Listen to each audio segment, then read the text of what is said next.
This podcast is supported by listeners on Patreon. Thanks to Jeremy, Jonathan, and Derpaven for their support.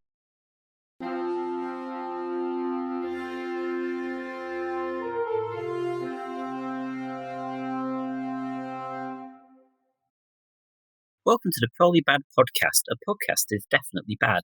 I'm Pencil. I'm Paper.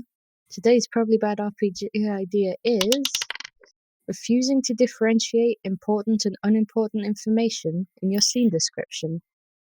Looking around Ruined Street, you see a few burnt-out houses, various bits of rubble, 4,000 demons pointing swords at you, a pile of knocked-over street signs, and a stray cat.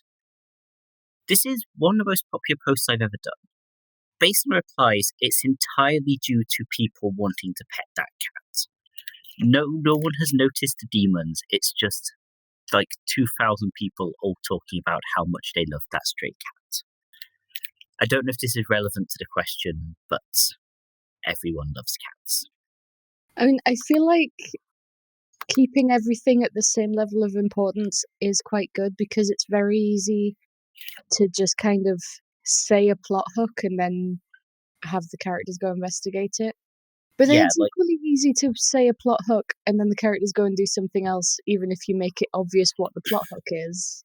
Yeah, in mystery games, there's often the kind of, the GM mentioned a bookcase, clearly there's going to be like a book fair that we need to find. But yeah, there's also the issue of the GM mentioned a bookcase for flavour and we're going to spend the next half an hour trying to knock it over to find a secret door in it. Because yeah, I think that there's an it's good to have a few red herrings just for like red herrings not the right word. A few things which are just there for scenery or background, just so the world feels a bit more like an actual world rather than a series of plot hooks in a room. So I know you didn't mean to say red herring, but everything being given the same amount of importance is a really good way to give red herrings. Yeah. Like, what if it is actually the cat that's important? I mean, there were some comments which were on the lines of like, yeah, as you go and fight the demons, the cat just mauls you all. But yeah. What if the demons are working for the cat?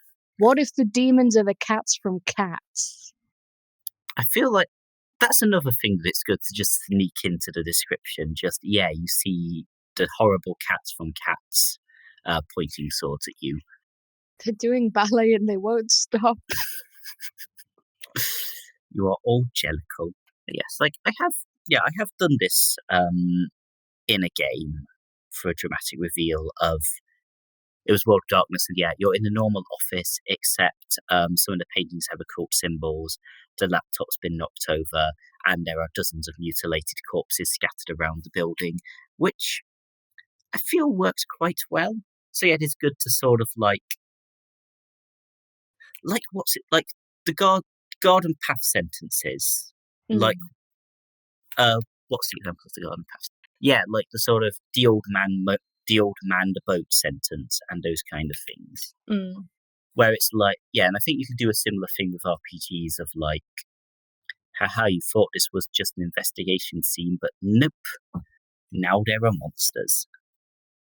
One thing I'm thinking about now is with what you were saying about the cats, I feel like if you describe everything, including the mundane thing, it is going to draw people to the mundane, because it's like, why did you mention that? Yeah. Like with that example you gave from World of Darkness, my immediate thought is, I want to look at the laptop. Yeah, I feel like, yeah, if you did the opposite thing of like, yeah, you see demons and you see like dark portals and you see swirling energy in the sky and you see a horse and you see a dark sorcerer. That's a fucking evil horse. Yeah. So it's almost a way to give red herrings with a lot of plausible deniability. It's like, well, of course the horse wasn't relevant. It was just there. But yeah. And then if they go for the sorcerer, then the horse like launches a fireball at them. You're like, why would I mention the horse if it wasn't relevant? So basically, it's either way. Either way, you can screw over your players is the important thing. And isn't that the whole point of being a GM? So what you're saying is it's a Horcerer? Podcast cancelled, guys. So we had a good run, but Okay, but hear me out. mm, You always mention just a random stray creature that's wandering around, and that is always the antagonist. The entire world does have like human magic users, but it's the animals you gotta look out for. just at the end it turns out it's just this one druid who has been like following the party around in various animal forms. There's a wizard buzzard pun somewhere. Mm. Wuzzard? No, that just sounds like some kind of weird clangers antagonist. What about a warcock? It's a cockerel that's a warlock. Yeah, but I feel like if you say I would like a warcock for my character, it's probably not going to be like interpreted as that. Okay, what about a corlock then? Like CAW. Okay, that's possibly a bit better. A corlock and a warcock. And they're Corlock, I friends. guess, would be like a Kenku warlock. Yeah, Actually, that's a legitimately good character idea. I like the idea of a Kenku warlock who's made a deal because they haven't heard someone say, like, no yet. So when the demon is like, do you want to trade your soul for power? Like, the only thing they can say is, yeah, sure. And Or then- part of the deal is that it can now talk like a normal person. I would like to make a deal with a demon to play a character which isn't, like, restricted to repeating other players. I feel we've got a bit off topic. Possibly. But yes, refusing to differentiate important and unimportant information. I like the idea of not just doing it in the scene descriptions as well, but also like if someone does an investigation check, because there's the joke of like, I got a 2 in investigation, you see a door. Yeah. It's like someone gets in that 20 in investigation, you just describe every detail of the room, and it's up to them to work out what's significant. I mean, I feel like, so it's a bit of the, like, not for everyone. I feel like if you want to make, like, investigation a bit more reliant on actual intelligence rather than you rolling well and having good stats, like, I feel there's a way of, like, the more you investigate, the more, like, things you find in a room, and then, like, yeah, it's up to you to, like, determine which of those are relevant and which of those are just fluff. Like, it would need a bit more preparation, and you need to, like, be sure that your players actually were good at mystery solving. But I feel there's definitely, like, an idea in there. Oh yeah, especially because you would absolutely get a situation like with the stray cat, where like you investigate the body and then you spend the next half an hour debating the significance of finding a condom in their wallet. Yeah, there's definitely, you definitely need to, like, have the right game group. And I feel that if you do, there's definitely an idea there. And, you could always make the condom the solution to the whole mystery. You use it to suffocate the big bad evil guy. How tiny is the big bad evil guy? Hey, condoms can stretch pretty big. Guess, like, Did you never have in school when people would get hold of condoms and just blow them up into huge balloons? apparently I didn't go to, like, a wild enough school. But yeah, honestly, I just want to know what situation you're in where you can get a condom over the big bad's head, but you can't kill them in any other way. They're asleep. And they're a heavy sleeper. You teleport into their room while they're asleep, armed with only a condom. And now you must kill the big bad. Or you could like sneak it into their food and they choke on it. I guess. Or you seduce them safely. Because, you want to seduce the big bad in order to win, but you don't want to have his baby. The fact that, like, seducing the big bad is, like, the immediate jump to for winning perhaps explains a lot about D&D.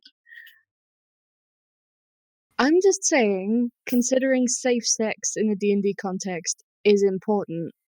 Especially when I'm the DM, because I gave a character ultrasyphilis. You did.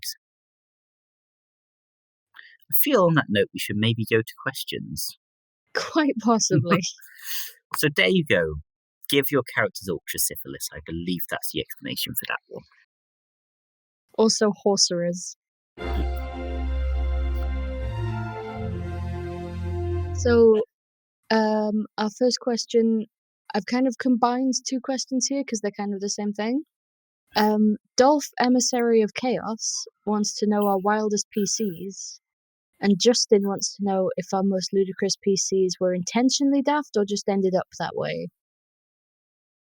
Okay, so my wildest PC, I've already talked about Pete the Pathetic Paladin beforehand, but my wildest one is, so the campaign was, you were in TV shows and you were jumping between different TV show worlds, like a metafictional one like that.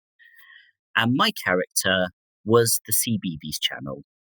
For people who aren't in Britain, the CBeebies channel is a children's show for Children's TV channel. Children's TV channel, sorry, for for preschoolers. So my character was just this constantly shifting hybrid between different CBeebies presenters that could summon the Teletubbies and could not comprehend anything that wouldn't be allowed on a children's TV show. So could only comprehend violence as bullying, for example, and interpreted all more extreme violence as a subset of bullying. And I feel like around the point I was saying I want CBeebies CBeebies channel as a character, I was aware it was going to be pretty daft. Although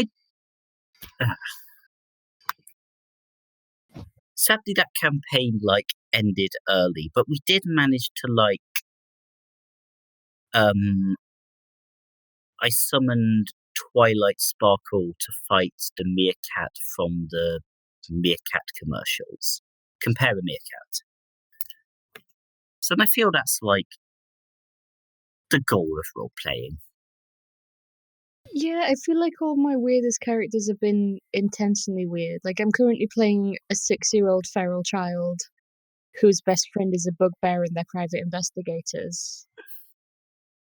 I've previously been, I think it was in a Pathfinder game, I ended up as a Tabaxi assassin with a jetpack and an invisible servant called Beryl.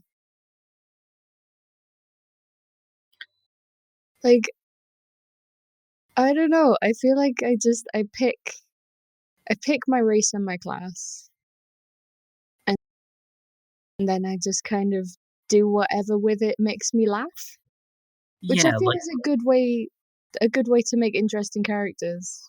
Yeah, luckily not luckily, sorry. I don't tend to be in hugely serious games, so I can play very silly characters. My current PC in terms of the actual character I'm playing is Regina George if she'd been raised by a literal angel and has only encountered humans for the first time about a year ago. So that's going well. I feel like I do have a fairly normal character at the moment. He's a high school history teacher. But also it's Monster of the Week, so no one is normal. But he's relatively normal. He's not the mundane, but he's just a history teacher who's been sucked into this. Yeah, I mean, obviously, his whole family has names that begin with 8, just because I had to do something silly. There has to be some level of wackiness here. Well, yeah, his name is Henry Huff, and this is his wife Harmony and their son Hank. But I think with my case, it's a kind of, I don't necessarily want to play basically, if I'm playing someone, I want them to be interesting, obviously. And if, there are ways to make them interesting other than making them silly, but in the kind of campaigns I tend to be in, it's probably one of the easiest ways. So yes, a lot of my daft characters are intentionally daft. There is also, I guess, Sir Strongspud from the Patreon exclusive game, but you will need to subscribe to our Patreon to learn about Sir Strongspud. And also Advertising. That's a Legends game. How dare you suggest that the official Wendy's TM RPG is not the most deep and serious exploration of role-playing imaginable? Yes, I wasn't sure if you cut out or if you were just, sick of me talking. Yeah. For more information on Feast of Legends, see episode 2.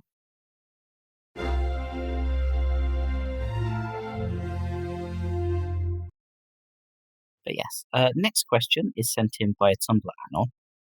How much input are players allowed to have when it comes to NPCs that are important to a character's backstory? I want my D&D character's adopted father to be a good aligned goblin and a former wizard, since him being a supportive father and spellcaster plays an important role in her life, but I'm afraid the DM will reject the idea, especially since this is one backstory element I'm not willing to compromise on. Am I in the wrong for asking? I don't think you're in the wrong for asking. Generally, as long as someone's not being completely ridiculous, it's reasonable to say, yeah, this is what my dad is like, or this is what my best friend is like, or what have you. Yeah, it's not like you're saying something completely out there. It's just, this is my character's backstory. I would like to include it. Yeah. Unless your GM has explicitly said something like, yeah, it's important that all goblins are completely evil in this setting or something. Yeah, it seems fine. And there are, it would be good and useful for your GM for potential future story stuff to maybe leave what he did back when he was a wizard a bit more vague and before he adopted your character and stuff. But I feel like what you've said is not overly restrictive. Okay, but if you are worried about being rejected, do the marketing thing. So go and hello, I'd like my D&D character's adoptive father to be the Tarrasque who has been awakened by a druid and now runs a cake store. And then when they're like, what, no, fuck off, they're like, okay, fine, how about instead it's a good aligned goblin and former wizard? Just start off with something ridiculous and then... You gotta negotiate. Yeah. That said, an awakened Tarrasque that runs a cake shop sounds like a great parent. I mean, I guess they could be the adopted. What happens if your DM says yes to the first one? Then you have a fucking amazing campaign. Is what happens. What you could also do is okay, but the Tarrasque's husband is a good aligned goblin, a former wizard, and then you have two cool parents, and also gay. Yeah. So, I feel like what we've done is given you a Tarrasque dad, which I assume is what you wanted when you asked this Tumblr question.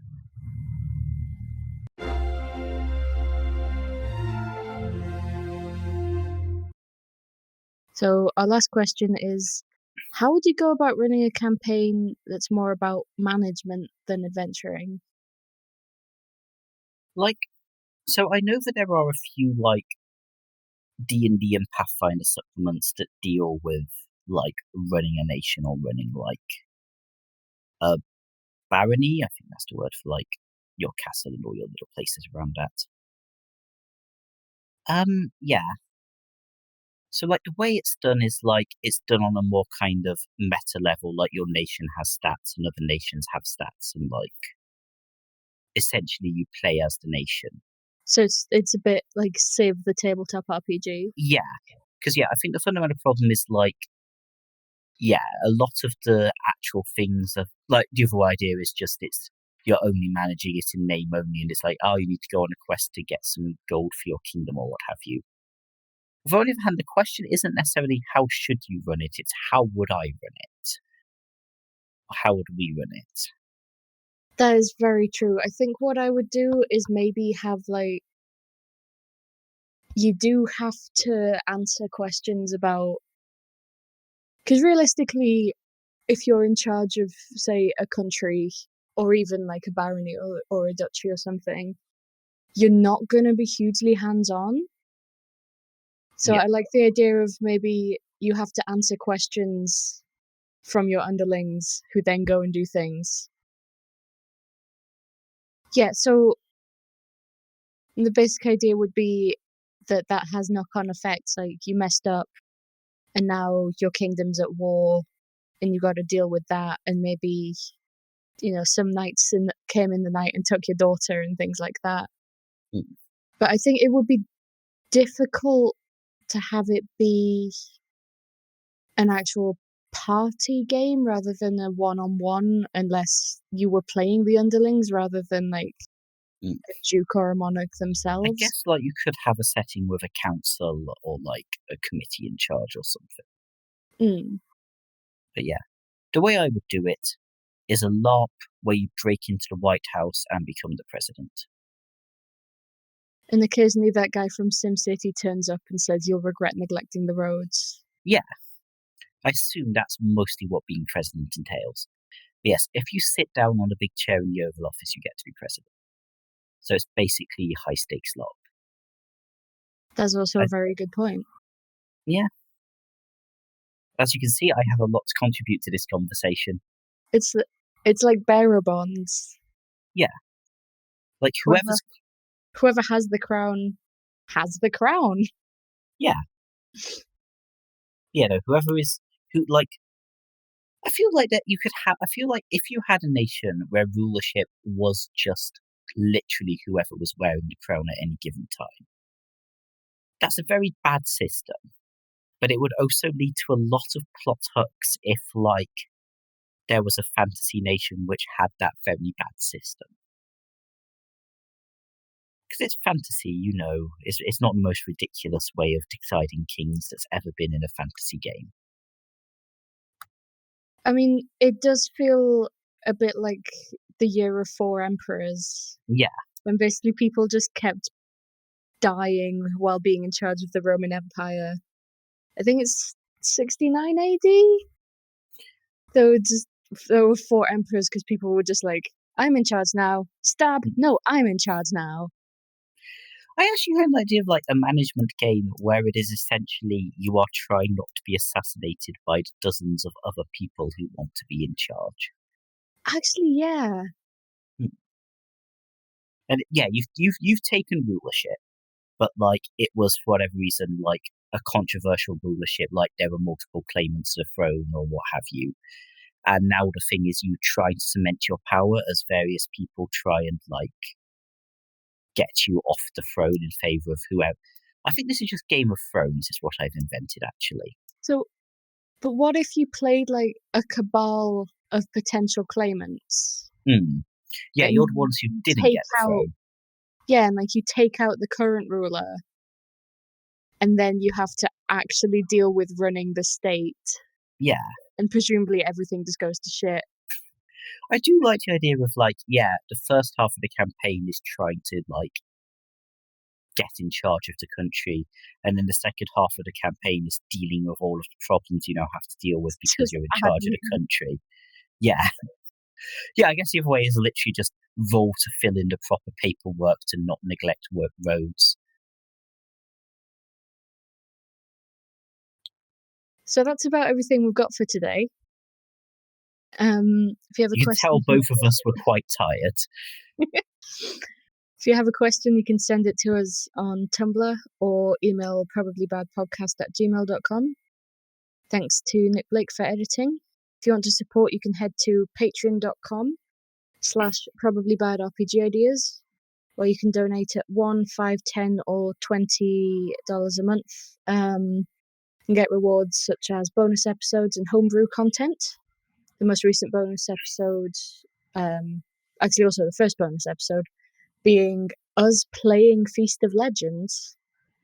Or you can head to the official game of Wendy TM.